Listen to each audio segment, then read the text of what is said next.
Olá, nós vamos dar prosseguimento aos estudos Creio e Pratico, e hoje nós estamos no estudo 6 e vamos ver as pessoas da divindade. Nós vimos que há um só Deus e como é que esse Deus ele subsiste.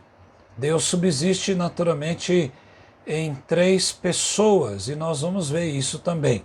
A pergunta no número 5 e a 6 é que nós vamos estudar hoje.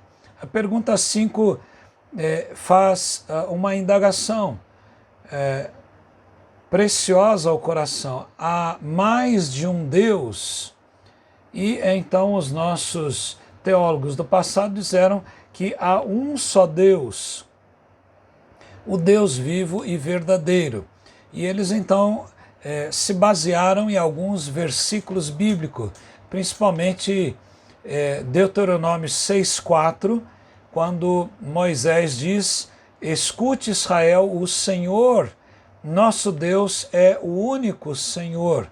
Em 1 Coríntios 8,4, um outro texto também importante, quanto ao comer alimentos sacrificados aos ídolos, sabemos que o ídolo por si mesmo não é nada no mundo, e olha o que ele diz: e não há senão um só Deus. Em Jeremias 10,10, o profeta diz: mas o Senhor é o Deus verdadeiro, está no artigo definido, não é? Ele é o Deus vivo e o Rei eterno. A terra treme diante do seu furor e as nações não podem suportar a sua indignação. Em João 17,3, na oração sacerdotal, Jesus diz: e a vida eterna é esta, que conheçam a Ti, o único Deus verdadeiro, e a Jesus Cristo, a quem enviaste. Então, há um só Deus, o Deus vivo e verdadeiro. Mas por que então o Espírito Santo é chamado de Deus? Por que Jesus também é chamado de Deus? E por que o Pai também é Deus? Então, naturalmente, aparecem 3 deuses, né? Na verdade, existe um só Deus e esse Deus subsiste em 3 pessoas. Um Deus em 3 pessoas, né? Então, a pergunta 6 diz: quantas pessoas há na divindade? A resposta é: há 3 pessoas na divindade: o Pai, o Filho e o Espírito Santo. E estas 3 são um, da mesma substância, iguais em poder e glória. Veja que em Mateus 3, versos 16 e 17, o evangelista relata que Jesus, depois de batizado, logo saiu da água, e eis que os céus se abriram, e ele viu o Espírito Santo de Deus descendo como uma pomba, vindo sobre ele. E eis que uma voz dos céus dizia: este é o meu Filho amado, em quem me agrado. Foi o Pai que disse isto, o Espírito Santo descendo, e o próprio Jesus. Ali estava a Trindade excelsa. Em Mateus 28:19, Jesus, depois de ressurreto, ele disse aos seus discípulos: portanto, vão e façam discípulos de todas as nações, batizando-os em nome do Pai, do Filho e do Espírito Santo. Em 2 Coríntios 13:13, nós temos a bênção que é usada pelos pastores após o culto, né? A chamada bênção, né? Pastoral. E vejo que esse texto de 2 Coríntios 13:13 nos diz: a graça do Senhor Jesus Cristo, o amor de Deus, que é o Pai, e a comunhão do Espírito estejam com todos vocês. Essa é a bênção que nós chamamos a bênção dos apóstolos, ou a bênção apostólica. Em 1 João 1:1, ali no início, no prólogo de João, o apóstolo João nos diz que no princípio era o Verbo estava com Deus e o Verbo era Deus, se referindo a Jesus. João 3,18, o evangelista João nos diz: quem crê nele, ou quem nele crê não é condenado, mas quem não crê já está condenado, porque não crê no nome do unigênito Filho de Deus.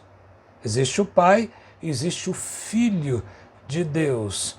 Veja que em João 10, aquele texto que Jesus fala que ele é o bom pastor, lá em João 10, verso 30, Jesus diz: eu e o Pai somos um.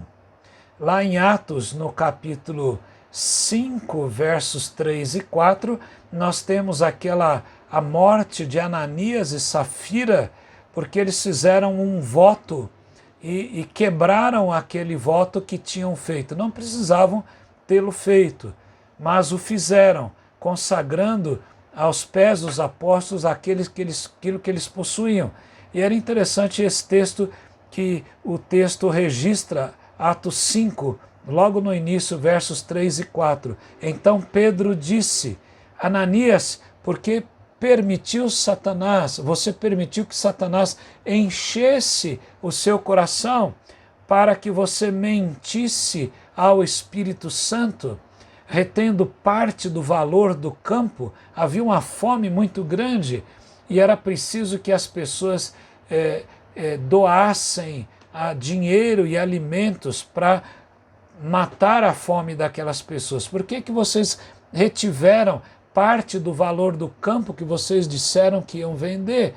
Não é verdade, diz o apóstolo Pedro, que conservando a propriedade seria sua. Eles não precisavam ter vendido. E depois de vendido, o dinheiro não estaria em seu poder. Por que você decidiu fazer uma coisa dessas? E olha o que ele diz aqui: porque você não mentiu para os homens, mas para Deus. Então veja que o Espírito Santo aqui é colocado como Deus, né? Porque você mentisse ao Espírito Santo e você não mentiu para homens, mentiu para Deus. Em Hebreus 1:3, o autor aos Hebreus nos diz que o Filho, que é o resplendor da glória de Deus, é a expressão exata do seu ser, sustentando todas as coisas pela sua palavra poderosa.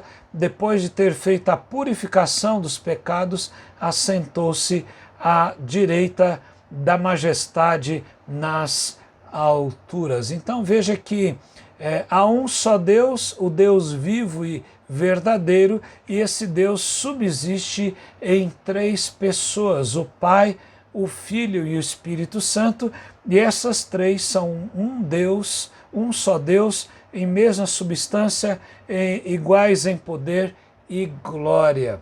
É muito difícil a pessoa, o ser humano que é finito, definir o infinito, o imutável, né?